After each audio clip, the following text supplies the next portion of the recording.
Alright everyone, welcome back to week 2, where we talk about the book How to Win Friends and Influence People by Dale Carnegie. This week we are going to be talking about principle number 2, which is how to give honest and sincere appreciation. If as always you want to check out principle number 1 that I talked about last week, you can always do so by clicking in the link in the description, or hopefully it'll pop up at the end of this video. So let's start talking about it. So have you ever tried to get someone to do something and fail? Well, actually there's only one way to get someone to do something, and that is you have to make them want to do it. Dale Carnegie says there is no other way. You must have the other person want to do it. Of course, I could threaten you into doing something. The boss can threaten to fire you if you don't do what they say, or if you are a parent, you could threaten to whip your kid. However, these do have undesirable repercussions though. Just like Dale Carnegie says, if I truly want to get you to do something, I must give you what you want. So I'm going to say this now and just keep it in the back of your head. John Dewey, a philosopher, says this: the deepest urge in human nature is the desire to be important. And also Carnegie compiled a list of 8 things that most humans want. I'm going to read them off here, okay? So number 1 is the health and the preservation of life. 2 is food. 3, sleep. 4, money and the things money can buy. 5 is life in the hereafter. 6 is sexual gratification. 7, the well-being of our children. And lastly, number 8, a feeling of importance. And all of these are usually gratified, except 1, the desire to be important, like I said earlier. Even Lincoln understood this. He says everyone loves a compliment. Another person, William James, said the deepest desire in humans is the craving to be appreciated. As Carnegie points out, William James didn't say the urge or the desire, he said the craving. Now I'm sure many of you can figure out that the desire to be important is much more different in humans than it is in animals. And Dale Carnegie talks about this in his next story. He says when he was just a farm boy out in Missouri, he and his dad used to bring hogs to the county fair for shows. So he had these fine bred Duroc Jersey hogs, I think they're called, and these pedigreed white-faced cattle. They did very well with these animals, and they won many first-place prizes and blue ribbons. And so his father, after winning all the ribbons and everything, would, lay out this sheet of white muslin, I think that's how it's pronounced, and, when friends or visitors came over, he and Carnegie, well, they're both named Carnegie and his dad would, open it up and showcase all the ribbons for all the friends to see. Now, of course, the hogs did not care or even know that they had won the ribbons, but his father did. And you know why? The ribbons were not awarded to the father, they were awarded for the hogs. And it kind of all goes back to what John Dewey explained. It gave Dale Carnegie's father a feeling of importance. And it's this desire in humans that helps shape our civilization. Without this urge, we would just be like animals if we didn't care about trying to be important.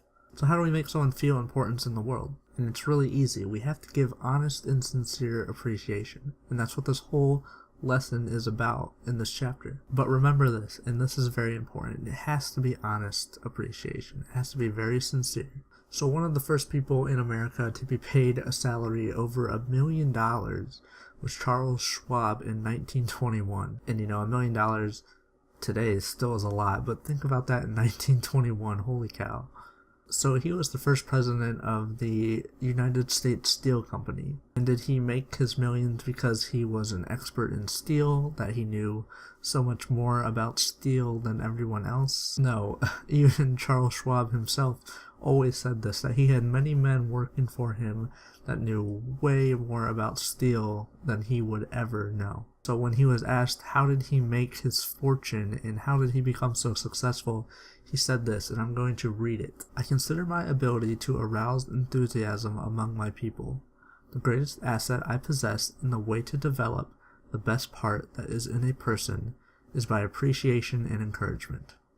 I never criticize anyone. I believe in giving a person incentive to work, so I am anxious to praise but loath to find fault.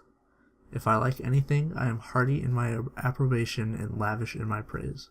So this is what a really successful person did, but do most people do this? And I'm sure before I even finish that or answer that, you are already having an answer in your head. And maybe most of you think that people do the exact opposite, and that is the correct answer, sadly. If someone doesn't like something, they'll be sure to tell you about it. If you do something wrong, they will be sure to tell you about it. And if you do something right, or if they do like something, they just expect it of you and they won't tell you. So think about this quote.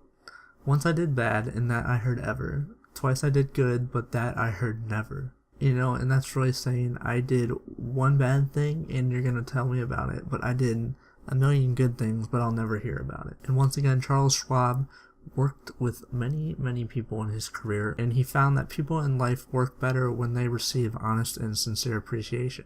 And like I said, again, notice how I say honest and sincere. Most people use flattery, but what's the difference between flattery and honest and sincere appreciation? And it's simple. Well, one is sincere and the other is not.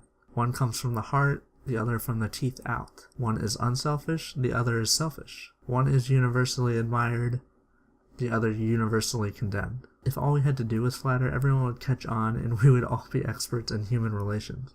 And that's sad, because we neglect to praise our son or daughter when he or she brings home a good report card or does well in sports. If we are out eating and we enjoy the food, we don't say anything because we just kind of expect it. But if we aren't happy with the food, we'll complain to the manager or complain to the chef. So they say in the book, next time that you enjoy a meal at a restaurant, make sure to send word to the chef to tell him that he is doing a good job. I bet you that will go a very long way. Or also, if a tired salesperson who has a huge, busy, long day and is trying their absolute best to keep a smile on their face and keep it going, make sure that you point out that they are trying, and that would make their whole day. They will forget all of the bad things that happened that day. And this makes me think of a story when I used to work at Arby's again. A lot of stories come from Arby's. A lot of funny stories come from fast food. And just a lot of life experiences. And get this, we actually ran out of roast beef at Arby's. And I was working cash register during lunch and had to explain to everyone. It was a lunch rush, so there was dozens of people there. We had to explain that we were out of roast beef. And I think 90 to 95% of our stuff on our menu is roast beef or has roast beef in it. So I had to say with a smile on my face that I'm sorry, we're out of roast beef for today, or for right now actually.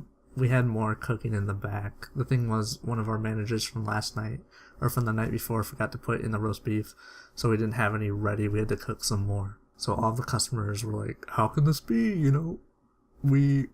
You're Arby's, you're supposed to have all this roast beef. And finally, towards the end of the rush hour, and me saying we're out of roast beef for 30,000 times, some lady came up to me and she said, it's not your fault that this happened, and thank you so much for being kind about it and treating everyone with respect and just trying your best to get through this lunch rush. And that made my whole day. It really changed my outlook on the day, because I still had 6 hours to go after the lunch rush and I was already done with the day. I was like, I cannot deal with more people, but that one lady helped me get through that rest of the day, so thank you so much for that. And hurting people and harassing people does not only change them, it's never called for. And Dale Carnegie says that he has this quote posted on his mirror so that he makes sure that he sees it every day. I shall pass this way but once. Any good, therefore, that I can do, or any kindness that I can show to any human being, let me do it now. Let me not defer nor neglect, for I shall not pass this way again. And Ralph Waldo Emerson said, every man I meet is my superior in some way, and that I learn of him. If that was true for him, isn't it likely to be true for me or you? So let's always try to figure out a person's good points, all their strong points, and let's really try to highlight that. And like I said earlier, don't flatter, forget flattery. Give honest and sincere appreciation. People will cherish your words and treasure them and respect them over a lifetime. They will repeat them years after you have forgotten them. I guarantee it. So I want to thank you guys for listening to principle number 2. Hopefully this one came out a little bit better than the last one. The last one was my first ones, I was still kind of trying to figure out how to do it, and hopefully these kind of shape and get better as time goes on. That is the plan with these, as always. I always want to make the next one better than the last. But if you haven't seen the last one, like I said at the very beginning of the video, you can check it out down in the description, or hopefully it'll pop up at the end of this one. And as always, I am blogging and writing and sharing my thoughts about this book and just everything else in general on my website or blog, www.JustOneMoreDay.info. So if you haven't heard about me there, make sure to go check me out as well. And I have all the social media and everything. I have a Facebook page, I have a Twitter, Instagram. So if you want to follow me on there, all those links are down in the description as well. I can't wait to see you guys next Tuesday for principle number 3. That one is a good one, so make sure you come back and see it. So I won't keep you guys any longer. Thank you again for listening. It really means the world to me. I love doing this kind of stuff and kind of sharing my thoughts, and hopefully someone will listen. So thank you guys, and we'll see you later.